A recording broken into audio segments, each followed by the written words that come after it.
I still remember the smell of jasmine in my hair that night.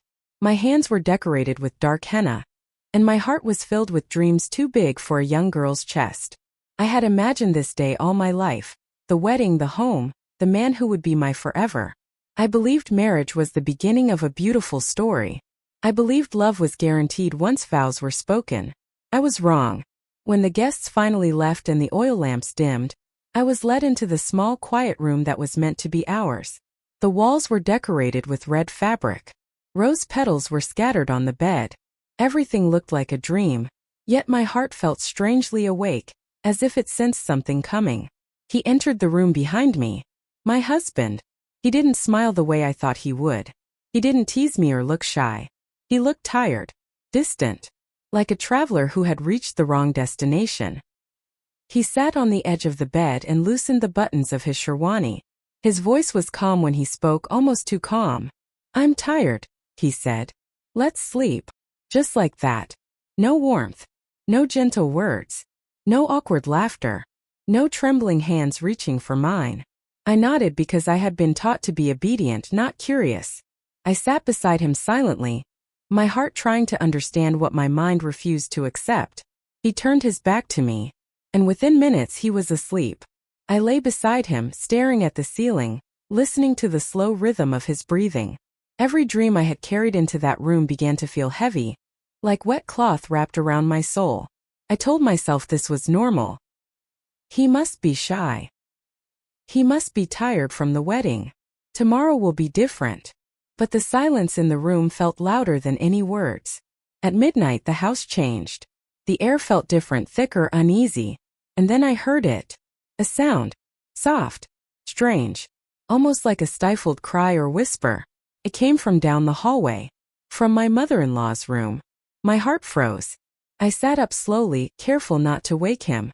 The house was silent except for the ticking clock and that sound. Rising and falling like something hidden behind closed walls.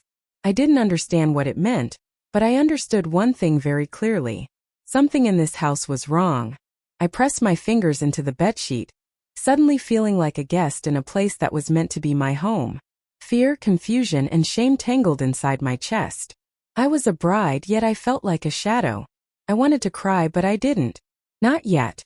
I lay back down, staring into the darkness, holding my breath, listening to the strange, broken sounds of a house that would become my prison. That night, my marriage did not begin with love. It began with silence. And the silence lasted for years. After that first night, I began to live like a guest in my own marriage. Every morning I woke up before everyone else. I swept the floors, lit the stove, and touched my mother-in-law's feet as tradition demanded. I tried to smile. I tried to belong. I tried to believe that love would grow quietly, like seeds hidden under the soil. But the house never felt warm. My husband became a shadow moving through rooms. He spoke gently to his mother, but his voice turned thin and distant when speaking to me. Sometimes our eyes met across the room, and I saw something in him. Not love, not hatred, just emptiness. Like a locked door that would never open, no matter how softly I knocked. And my mother-in-law, she watched everything. She noticed the way I walked, the way I cooked, the way I breathed. Her eyes followed me like a slow, steady blade. When neighbors visited, she praised me with sugar-sweet words. When they left, her voice turned cold like winter water. "You don't know how to keep a husband happy," she whispered once while I was washing utensils. Her words stayed inside my chest like thorns. First, I thought she was simply strict. Later, I understood she was afraid. Afraid of losing control. I began to notice small, strange things. Nights when my husband avoided me. Mornings when he looked tired but not from work. Moments when his mother would call him into her room and shut the door softly behind them. Too softly. The house was full of whispers that nobody wanted to speak out loud. I did not spy. I did not listen through doors. But hearts of wounded girls learn to hear silence more sharply than sound. One evening I stood near the kitchen doorway and overheard them talking. "You must not give her your whole heart," my mother-in-law said. "She is not blood." There was a pause. I held my breath. "I understand," my husband replied. That was the moment something cracked inside me. It was not another woman who stood between us. It was his mother. Not with love but with ownership. She didn't want him to have a wife. She wanted him to remain hers, obedient, untouched, emotionally tied like a rope around his soul. His silence was not shyness. It was permission. Permission to be controlled. That night I didn't cry loudly. I sat near the window and stared at the moon, feeling my heart burn slowly from the inside. It felt like swallowing fire and pretending it was water. I realized something very quiet, very painful, and very clear. I was not fighting for love. I was fighting for space. And the worst type of betrayal is not someone who betrays you loudly. It is someone who allows you to disappear silently. I stopped trying to impress them. I stopped hoping. Not because I gave up, but because something stronger than hope was beginning to grow inside me. I didn't know its name back then, but now I do. Self-respect. And once it enters a woman's heart, no cage can hold her forever. Pain changes a woman in ways the world never sees. After I learned the truth about that house, I stopped trying to be the perfect wife. I stopped asking questions whose answers would only break me further. Instead, I became silent but not empty. I became observant. I woke up before sunrise and worked like I always did, but my heart had started walking in a different direction. While my hands cooked and cleaned, my mind began to dream of a life that did not depend on anyone's approval. I found comfort in small stolen moments. Late nights when the house slept, I read old newspapers someone had thrown away. I collected pages with women's stories, business ideas, and education lessons. I learned letters more clearly. I practiced writing my name until it looked strong, not shaky. Each word I learned felt like a brick added to an invisible wall around my heart. A wall that protected me. My children were born during those quiet battles. I held them close and promised something without speaking it aloud. You will not grow up thinking this silence is normal. I stitched clothes not just for the house but for neighbors. At first they paid me in blessings, then in coins, then in respect. I hid those small earnings in a tin box at the bottom of my suitcase, wrapped inside an old scarf. No one noticed my growth. That was the beauty of it. My revenge was not loud. It had no shouting, no accusations, no broken plates. It was built from patience, from discipline, from self-worth. My mother-in-law still watched me. She still whispered poison. She still believed I was weak because I had lowered my eyes. She did not realize that lowered eyes sometimes mean a higher vision. My husband still walked past me like I was part of the furniture. And slowly that stopped hurting. One evening I looked into the mirror and saw a different woman. She wasn't crying. She wasn't begging. She wasn't waiting. She was planning. I began to save more. I began to think more. I began to prepare for a future that did not include fear for permission.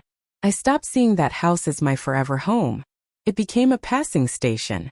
And I was no longer a prisoner. I was a traveler waiting for the right time to leave. The most dangerous woman is not the one who screams. It is the one who becomes calm. Because calm is a sign of ending. One night, as I folded clothes quietly, I felt something strange. Peace. Not the peace of giving up, but the peace of realizing they could no longer break me. I had turned my pain into structure, my loneliness into learning, my betrayal into backbone. And without realizing it, I had already begun to win. Not by destroying them, but by rebuilding myself. The day I finally walked out of that house, there were no dramatic farewells, no raised voices, no storms, just a quiet morning, sunlight spilling across the courtyard like a blessing sent directly to me. My children were still small, but they were old enough to hold my hands.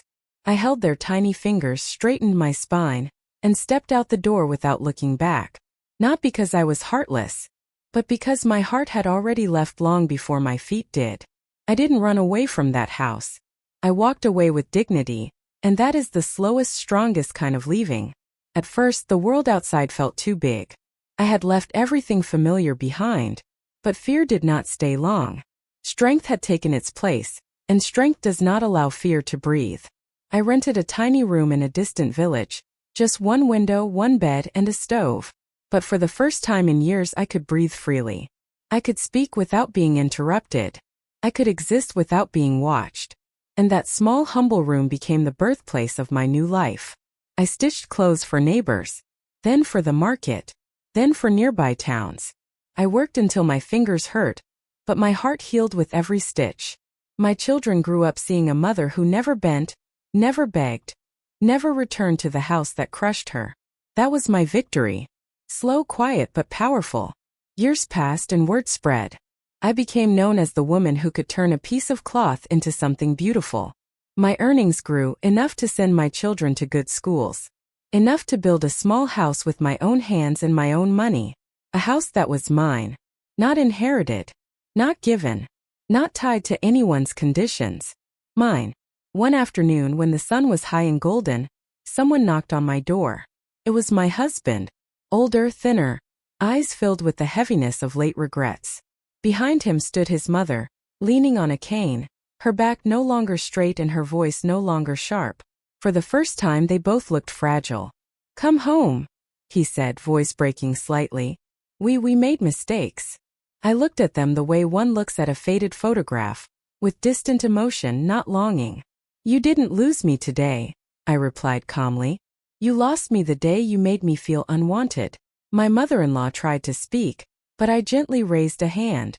"I don't carry anger anymore," I said softly. "Your cruelty forged my strength. For that I am grateful." And I truly was. Because without their rejection, I never would have discovered myself. They left with lowered eyes. I closed the door softly, this time not out of fear but out of peace. Now I sit here old and wrinkled, telling you this story, my dear grandchildren. Not to teach you hatred. Not to fill your hearts with bitterness. But to show you the sweetest revenge in the world. A life lived on your own terms. A heart healed by self-respect. A woman who rises instead of breaks. I did not win by fighting them. I won by becoming someone they could never crush. And every breath I take now, in the quiet safety of the home I built myself, is a reminder. The strongest revenge is happiness. The kind they can see, but can never have power over again.